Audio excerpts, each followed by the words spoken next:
Welcome to Telangana వెలుగు. నేను మీ రాజు. So ఇప్పటికీ బీఆర్ఎస్ అభ్యర్థి అలాగే కాంగ్రెస్ అభ్యర్థిని ప్రకటించడం అనేది జరిగింది. కాంగ్రెస్ నుంచి నవీన్ యాదవ్, బీఆర్ఎస్ నుంచి మాగంటి సునీత.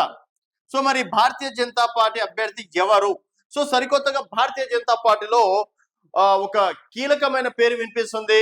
వారెవరో కాదు, మాజీ మేయర్ బొంతు రామ్మోహన్. సో మాజీ మేయర్ బొంతు రామ్మోహన్ పేరుని ఎవరు సజెషన్ చేసినారు అంటే ప్రస్తుతం నిజామాబాద్ ఎంపీ ధర్మపురి అరవింద్ సజెస్ట్ చేయడం అనేది జరిగింది. సో ధర్మపురి అరవింద్ ఎందుకు సజెస్ట్ చేశారంటే ఆల్రెడీ బొంతు రామ్మోహన్ ఏబీవీపీ ఉస్మానియా యూనివర్సిటీలో ఏబీవీపీ భావజాలాలు కలిగినటువంటి వ్యక్తి. అలాగే రీసెంట్ గా కాంగ్రెస్ పార్టీలో చివరి వరకు టికెట్ వస్తుందని చెప్పేసి అనుకున్నారు.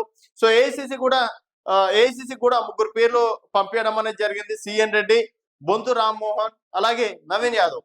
సో మొత్తాన్ని ఫైనల్ గా నవీన్ యాదవ్ ని ఫైనల్ చేశారు.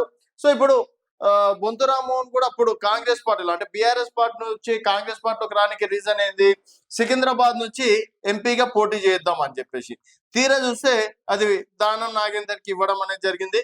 పోనీ జూబ్లీ హిల్స్ లో అయినా సరే అవకాశం ఇస్తారా అనుకుంటే అది కాస్త జూబ్లీ హిల్స్ కాస్త నవీన్ యాదవ్ కి టికెట్ వెళ్ళడం తోటి బొంతు రామ్మోహన్ పేరు తెరపైకి వస్తుంది.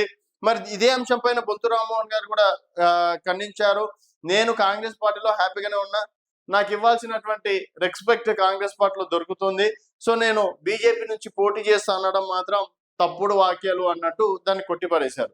సో ఒక ప్రధాన జాతీయ పార్టీలో ఒక అభ్యర్థి రేస్ లో ఉన్నాడంటే అంతో ఇంతో మీడియాకి లీక్ రావడం వల్లనే బొంతు రామ్మోహన్ పేరు సజెస్ట్ చేస్తాం.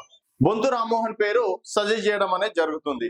సో మరి ఒకవేళ కాంగ్రెస్ లో అవకాశం రాలేదు కాబట్టి సో బొంతు రామ్మోహన్ కి వస్తే బీసీ వ్యక్తి కాబట్టి మున్నూరు కాపు సామాజిక వర్గం, ఆ విధంగా బొంతు రామ్మోహన్ కి కూడా కలిసి వచ్చే అవకాశం అయితే ఉంది. And Bharatiya Janata party MP ఎన్నికల్లో 60,000 ఓట్లు, గతంలో 25,000 ఓట్లు రావడం అనేది కూడా జరిగింది. సో మరి బొంతు రామ్మోహన్ చూపు భారతీయ జనతా పార్టీ వైపు మళ్ళిందా?